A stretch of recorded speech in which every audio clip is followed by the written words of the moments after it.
Selamat pagi, selamat siang, dan selamat sore. Ketemu lagi dengan Bu Leti. Hari ini kita ada di pelajaran kewirausahaan. Setelah minggu lalu kalian belajar tentang riset pemasaran dan manajemen pemasaran, hari ini kita akan belajar tentang pemasaran produk. Apa sih pemasaran produk itu? Dan hal-hal apa saja yang harus kita perhatikan dalam pemasaran sebuah produk? Di akhir mata kuliah ini, nanti akan saya sajikan sebuah video, yaitu video wawancara dengan salah seorang womanpreneur yang ada di Semarang yang bergerak di bidang jasa kuliner catering. Tugas kalian adalah yang pertama, menganalisa strategi pemasaran apa saja yang sudah dilakukan oleh womanpreneur tersebut. Kemudian yang kedua, rancanglah sebuah strategi pemasaran yang lebih baik yang bisa dilakukan jika kalian adalah seorang entrepreneur yang sama bergerak di bidang jasa catering. Begitu ya, jadi yang pertama adalah menganalisa strategi pemasaran yang sudah digunakan, dan yang kedua adalah merancang sebuah strategi pemasaran yang lain yang bisa dilakukan selain yang sudah dilakukan oleh womanpreneur tadi. Baik, saya mulai saja. Apa sih pemasaran itu? Pemasaran adalah proses perencanaan dan pelaksanaan suatu konsepsi, penetapan harga, promosi dan distribusi gagasan, barang dan jasa untuk membentuk pertukaran yang dapat memenuhi kebutuhan individu dan tujuan organisasi. Definisi ini dari American Marketing Association. Nah, dari definisi ini ada dua hal yang bisa kita catat, yaitu pemasaran itu ada proses perencanaan dan juga ada kebutuhan, jadi pemenuhan kebutuhan dari konsumen. Definisi berikutnya adalah proses manajemen yang mengidentifikasi, mengantisipasi, dan menyediakan apa yang dikehendaki pelanggan secara efisien dan menguntungkan. Dari definisi ini, kita mendapatkan dua kata kunci, yaitu mengidentifikasi dan apa yang dikehendaki. Jadi hampir mirip dengan definisi yang pertama, apa yang dibutuhkan dan apa yang dikehendaki. Definisi yang ketiga, pemasaran adalah suatu proses dan manajerial yang membuat individu atau kelompok mendapatkan apa yang mereka butuhkan dan inginkan dengan menciptakan, menawarkan, dan mempertukarkan produk yang bernilai kepada pihak lain. Ada kata yang sama dengan definisi pertama dan kedua, yaitu apa yang dibutuhkan dan apa yang diinginkan oleh konsumen. Berikutnya untuk definisi yang keempat, pemasaran adalah proses pengenalan produk atau servis kepada konsumen yang potensial. Kata kunci pada definisi pemasaran di sini adalah adanya konsumen yang potensial. Selanjutnya tentang kerangka dasar pemasaran.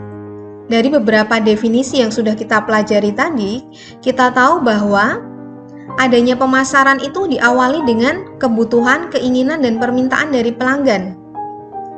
Dengan adanya kebutuhan, keinginan, dan permintaan ini, maka dibuatlah suatu produk berupa barang atau jasa atau lainnya dalam rangka untuk memenuhi kebutuhan, keinginan, dan permintaan tadi. Kemudian ketika barang jasa yang diproduksi oleh perusahaan ini memiliki nilai, memiliki kualitas, dan itu juga bisa memberikan kepuasan kepada konsumen, maka terjadilah pertukaran transaksi di pasar. Pertukaran transaksi ini untuk apa? Pertukaran transaksi ini untuk memenuhi kebutuhan, keinginan, dan permintaan dari konsumen. Jadi ini adalah kerangka dasar dari pemasaran yang diawali dari adanya keinginan, kebutuhan, dan permintaan hingga terjadinya pertukaran atau transaksi di pasar untuk memenuhi kebutuhan, keinginan, dan permintaan tadi. Fungsi pemasaran. Fungsi pemasaran ada tiga. Yang pertama adalah fungsi pertukaran, di mana konsumen dapat memperoleh produk dengan menukar uang maupun barter untuk dipakai sendiri atau untuk dijual kembali. Yang kedua adalah fungsi distribusi fisik. Produk itu diangkut dari produsen mendekati konsumen serta penyimpanan produk. Ketika produk itu tidak bisa langsung ke konsumen dan harus melewati penyimpanan dulu. Fungsi yang ketiga adalah fungsi perantara, yakni aktivitas penyampaian produk dari produsen kepada konsumen melalui perantara seperti marketing atau pemasaran. Dalam ruang lingkup pemasaran ada dua hal. Yang pertama, apa yang dipasarkan? Yang dipasarkan itu bisa berupa barang, jasa, acara, pengalaman, tempat, properti, organisasi, informasi, orang, bahkan ide. Kemudian yang kedua, siapa yang memasarkan? Yang memasarkan di sini bisa produsen itu sendiri atau bahkan bisa konsumen itu sebagai pemasarnya. Berikutnya adalah bauran pemasaran atau yang biasa disebut dengan marketing mix atau strategi pemasaran. Nah, kita mengenal ada dua macam bauran pemasaran. Yang pertama adalah bauran 4P yang terdiri dari produk, price, promotion, dan place. Biasanya bauran pemasaran 4P ini digunakan untuk bauran pemasaran barang. Berikutnya adalah bauran pemasaran 7P yang terdiri dari place, price, promotion, people, physical environment, process, dan produk. Untuk bauran pemasaran 7P ini biasanya digunakan untuk pemasaran produk jasa. Mari kita lihat satu persatu. Yang pertama adalah produk. Pada bauran pemasaran tentang produk ini, yang harus sangat kita perhatikan adalah bagaimana kita menawarkan produk itu lebih baik daripada pesaing kita. Contoh misalnya, produk makanan berupa pizza. Sekarang ini sudah bermunculan pizza-pizza dengan berbagai inovasi. Yang pertama, dari PhD itu mengeluarkan limo pizza yang panjangnya bisa mencapai 1 meter. Kemudian Domino's Pizza. Produsen pizza ini mengeluarkan boba pizza karena dia tahu saat ini kalangan remaja itu sangat menyukai boba. Marketing mix berikutnya adalah price. Ada dua hal yang harus kita perhatikan ketika kita menentukan price dari sebuah produk atau dari produk yang kita hasilkan. Yang pertama, berapa biaya produksinya? Yang kedua, bisakah harga produk saat ini sesuai dengan harga produk pesaing? Misalnya, saya ingin menjual donat. Maka saya harus melihat pasaran, pesaing saya berapa sih harga donatnya? Misalnya saya lihat dari Jiko. Jiko itu setengah dosennya 54.000. Kemudian produsen donat berikutnya Dunkin' Donat. Ini setengah lusin harganya 60.500. Jadi kalau saya membuat berarti pasarannya itu antara 54.000 hingga 60.000 atau bahkan bisa jadi di bawah 54.000. Nah, ini contohnya. Satu donatnya 6.000. Jadi kalau setengah dosen artinya 6 buah donat itu kalau satuannya rata-rata 6.000, maka produsen donat baru ini akan menjual per setengah dosennya hanya 36.000. Jadi jauh dibandingkan miliknya Jiko dan Dunkin' Donuts. Berikutnya adalah place. Perusahaan harus bisa memposisikan dan mendistribusikan produk di tempat yang mudah diakses oleh pembeli yang potensial. Pembeli potensial itu bagaimana sih? Nah, misalnya begini. Saya adalah seorang dokter anak. Maka ketika saya mencari tempat untuk berpraktek, saya akan memilih di daerah perumahan yang isinya perumahan itu adalah keluarga-keluarga muda. Maka di keluarga-keluarga muda itu otomatis anak-anaknya masih kecil-kecil. Nah, keluarga-keluarga muda itulah pembeli potensial saya. Contoh yang kedua, kafe yang mayoritas nanti menyajikan minuman kopi. Maka tidak mungkin saya akan mendirikan kafe ini di tengah-tengah kompleks yang isinya keluarga-keluarga muda. Tapi saya akan mendirikan kafe ini di dekat universitas yang isinya mayoritas anak-anak muda, di mana anak-anak muda itu mayoritas suka nongkrong, suka minum kopi, kadang mereka banyak menghabiskan waktu di kafe untuk mengerjakan tugas-tugas. Nah, mahasiswa-mahasiswa inilah pembeli-pembeli potensial dari kafe kopi tadi. Berikutnya promotion. Promotion ini untuk era revolusi industri 4.0 ini sungguh mendukung dalam hal promosi sebuah produk. Kita bisa menggunakan banyak media sosial. Jadi IT saat ini sungguh mendukung untuk promosi. Entah itu bisa lewat Facebook, bisa lewat IG, bisa lewat website, bisa lewat Shopee, bisa lewat Blibli, Tokopedia, dan lain sebagainya. Kemudian promosinya juga banyak ya. Nah, bagaimana cara menarik konsumen untuk melirik produk kita? Biasanya produsen itu akan menawarkan yang pertama misalnya cashback, yang kedua buy one get one, kemudian flash sale, kemudian bonus, dan bahkan ada juga yang memberikan promosi yang unik dan menarik. Misalnya nih, The Cost Resto nih. The Cost ini memberikan layanan untuk resepsi. Dengan promosinya adalah hamil baru bayar. Jadi kalau belum hamil nggak usah bayar. Kalau kita lihat promosi itu kan sangat menarik ya. Jadi bagaimana produsen itu membuat promosinya semenarik mungkin sehingga dilirik oleh konsumen-konsumennya. Berikutnya adalah people. Sebetulnya, staf dalam perusahaan itulah yang menjadi tim pemasaran itu sendiri. Mulai dari penerima tamunya, staf administrasinya, itu juga bisa menjadi agen pemasaran kita. Contohnya misalnya ketika kita masuk hotel, itu kita bisa memperhatikan orang-orangnya dari resepsionis sampai office boy-nya. Karena itu akan mempengaruhi penilaian konsumen terhadap produk jasa yang diberikan. Berikutnya proses. Nah, proses ini bisa mempengaruhi pemasaran. Kenapa? Biasanya konsumen itu memilih prosesnya yang cepat. Ini saya ada 2 contoh pelayanan bank. Yang pertama yang atas itu adalah bank tradisional, ya. Yang ini adalah digital bank, ya, yang sekarang itu banyak disukai oleh anak-anak muda. Ya, ada Digibank, ada Genius, ada Jago, ada TMRW.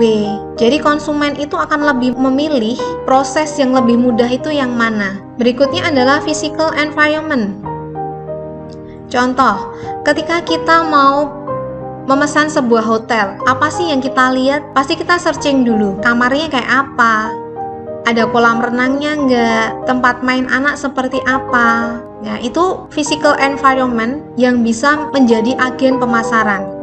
Jadi dapat disimpulkan bahwa kegiatan pemasaran adalah serangkaian kegiatan mengidentifikasi kebutuhan spesifik konsumen, merancang konsep produk atau jasa yang dapat memenuhi kebutuhan konsumen, dan mengkomunikasikan produk tersebut kepada konsumen. Baik, setelah ini saya akan memutarkan satu video wawancara dengan salah seorang womanpreneur yang ada di Semarang yang bergerak di bidang jasa catering. Dan ingat tugasnya tadi ada 2 ya. Yang pertama adalah menganalisa strategi pemasaran yang digunakan oleh womanpreneur tersebut, dan yang kedua adalah merancang satu strategi pemasaran yang bisa kalian tawarkan kepada womanpreneur tersebut untuk memperbaiki lagi atau untuk efektivitas dalam pemasaran produknya. Ini adalah daftar pustaka yang bisa dibaca lebih lanjut untuk mengerjakan tugas. Sebelum saya akhiri perkuliahan hari ini, ada satu kalimat untuk penutup pada agenda perkuliahan hari ini tentang pemasaran. Jual apa yang mereka butuhkan, bukan jual apa yang bisa kita sediakan. Terima kasih, sampai ketemu di perkuliahan berikutnya. Selamat pagi, selamat siang, dan selamat sore.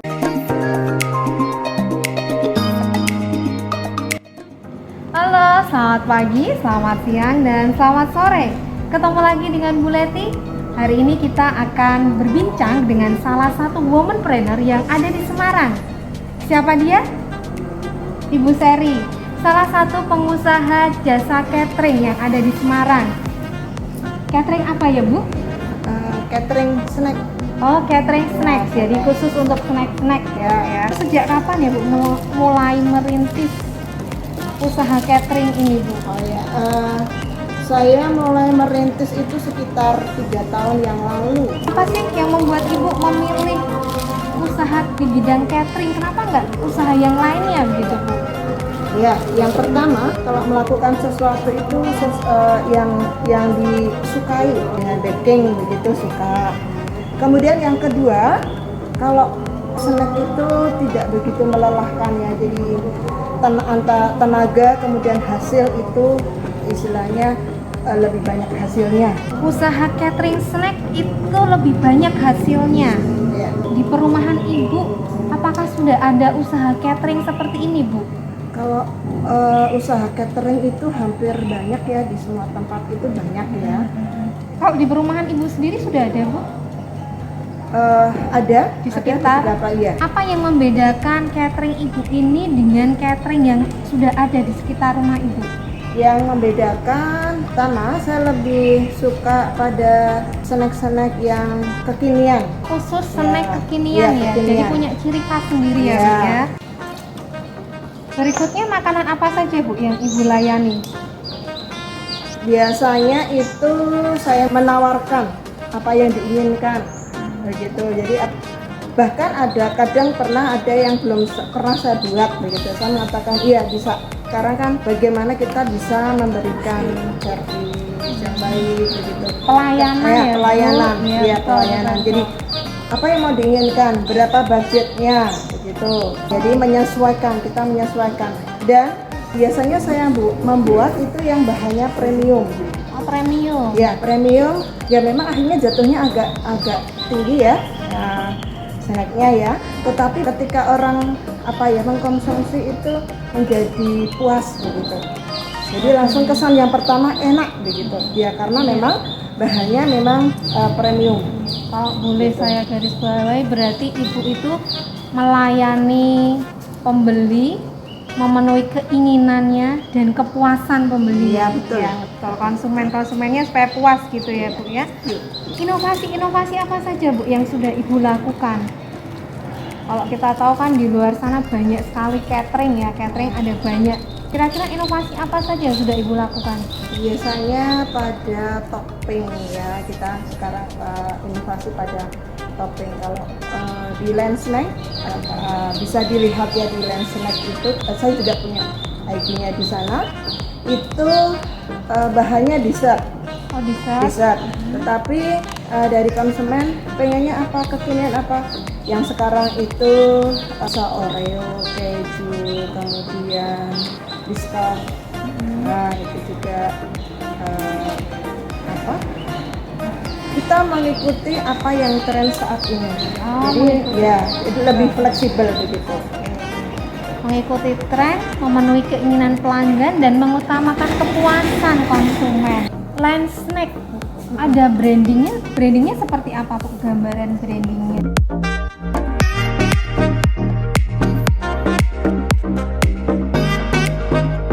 Kemudian untuk kemasan bagaimana ya, Bu? Nah, untuk kemasan ini masing-masing makanan itu berbeda, Oh, tergantung. gitu. Jadi bagaimana nanti packagingnya itu dibuat menarik. Packagingnya menarik. Iya, packaging yang menarik. Jadi ketika orang melihat, ih bagus tuh packagingnya begitu, lalu itu akan menarik. Jadi pertama tampilan dulu. Bagaimana sih cara Ibu menentukan harga jual dari sebuah produk yang Ibu hasilkan? Ya, biasanya itu saya browsing dulu. Makanan seperti ini di luaran berapa sih harganya begitu. Catering ini berapa, Ya. toko ini berapa, Ya, begitu. catering A berapa, Ya. begitu ya, Bu. Kemudian saya sesuaikan dengan cost productionnya. Ya, nah itu baru bisa menentukan apa yang saya buat ini harga jualnya berapa. Kalau harga jual itu kira-kira nih Bu ya, dibandingkan dengan catering-catering yang lain bagaimana? Kalau saya sendiri ya yang menilai itu dari rasa dan harga itu jauh lebih menguntungkan istilahnya untuk konsumen ya, karena dengan harga segitu dapat rasa yang luar biasa ya, enak begitu ya, bahannya premium begitu. Berarti dengan harga yang segitu itu nggak rugi gitu Nggak ya, Bu rugi ya, untuk membeli, karena ya. pelayanannya mulai dari rasanya hingga kepuasan pelanggan dijamin ya. Iya betul. Strategi pemasarannya bagaimana Bu? Ya, kita menggunakan lewat sosial media. Sosial media itu bisa juga dengan WA, Facebook, IG begitu ya. Kemudian ketika membuat ya kita pasang di status begitu. Nah, itu memudahkan untuk menginfokan kepada publik ya. Kalau 3 tahun itu berarti sebelum pandemi ya Bu ya? Ya, sebelum pandemi. Berarti betul. dulu sebelum pandemi sempat nggak Bu ikut pameran-pameran gitu, misalnya ada pameran makanan nih ikut gitu? Untuk pameran makanan saya belum pernah Buka melakukan. stand di mana gitu? Belum. Jadi dulu pernah ada sih yang kerjasama, saya diajak kerjasama dengan kafe begitu ya. Cara penjualannya bagaimana Bu? Cara penjualnya kita buka PO. Oh, buka PO. Iya, jadi seringnya seminggu sekali kita ambil makanan apa yang tren gitu. Oke. Atau kalau nggak lagi tren, kita memang kangen nih sama sepasut gitu, lalu saya pasang di PO begitu. Ada berapa orang Bu yang membantu usaha ini? Keluarga ya, bagi job siapa bagian perlengkapan, kemudian bagian pemasaran begitu, kemudian bagian pembelanjaan seperti itu. Itu sudah kita bagi begitu. Jika ada pemesanan dalam jumlah yang banyak ya, biasanya itu yang memesan adalah orang-orang yang punya kerja, pernikahan begitu ya, biasanya senang dengan pesan sipasup gitu. Itu kan bisa sampai 400, 350. Kemudian ada acara-acara kecil itu 200, 100 begitu. Maka itu tidak bisa dikerjakan sendiri ya. Kalau masih yang pemesannya sedikit 50 sendirilah. Tapi ketika itu banyak maka kita ada pembagian kerja ya. Kemudian duduk bersama lalu pembagian tugasnya siapa. Jadi ketika hari H semua bisa berjalan dengan baik. Kalau ketika tiap minggu kan tadi Bu mengatakan tiap minggu itu bakal ganti menu ya Bu ya. Kemudian apa sih dasarnya menu yang akan ditampilkan itu Bu? Yang lagi kekinian. Yang lagi kekinian Ya. itu searching dulu atau langsung muncul ring? Nah, biasanya makanan-makanan kekinian itu yang tahu kan anak muda. Nah, anak saya kan masih muda-muda nih. Mereka biasanya dia juga survei untuk beli gitu ya, melihat pasaran yang ada. Apa saja hambatan dan tantangan yang Ibu hadapi selama ini? Ya, tantangannya itu adalah sebetulnya kontinuitas, semangat untuk terus. Itu kadang-kadang kan harus mengobarkan sendiri ya, begitu. Tentu itu harus kondisinya harus fit ya. Ketika tidak fit maka tidak bisa mengerjakan ya. Tantangan berikutnya adalah kemampuan untuk melihat pasaran itu seperti apa. Ketika kita mampu melihat lalu mencoba browsing, misalnya saya sering setiap hari itu harus ada waktu untuk browsing. Oh, setiap hari harus ada waktu untuk melihat pasarnya itu gimana. Ya. Terus belajar tentang banyak resep ya. Tidak hanya 1-2 resep, tetapi satu makanan itu bisa kita browsing beberapa dari sumber begitu. Nah, itu kan membutuhkan waktu untuk belajar. Kemudian juga marketingnya itu harus jalan. Ketika marketing itu berhenti ya sudah. Apa saja yang sudah Ibu lakukan untuk mengatasi hambatan-hambatan tadi? Punya komitmen komitmen yaitu setiap hari harus meluangkan waktu untuk itu. Ya, itu kemudian harus menghadapi segala sesuatu dengan ini suasana itu tetap akan pengaruh. Ketika suasananya itu tidak menyenangkan, tidak senang begitu, maka ya sudah, ide-ide akan berlalu begitu saja. Jadi harus happy, semangat lah untuk itu. Kemudian ketika ada hambatan lalu membicarakan pada keluarga, gimana ini ada seperti ini. Jadi koordinasi Ya, dengan tim ya, Bu ya, ya. koordinasi Oke. tim. Kemudian yang terakhir ini, Bu, modal usahanya dari mana, Bu? Ya, modal usaha itu dari kalau awal penjualan ya jelas kita mengeluarkan uang dulu ya. Kemudian setelah itu kan ada dari penjualan. Nah, dari penjualan itu kita bagi untuk pembagian hasil istilahnya ya. Ketika mereka bekerja ya akan mendapatkan itu. Kemudian juga disisihkan untuk membeli peralatan. Kemudian juga sebagian dibelikan untuk bahan-bahan. Kalau awal itu mengandalkan dari penjualan tidak bisa ya, jadi tetap harus kita sendiri juga harus ada modal.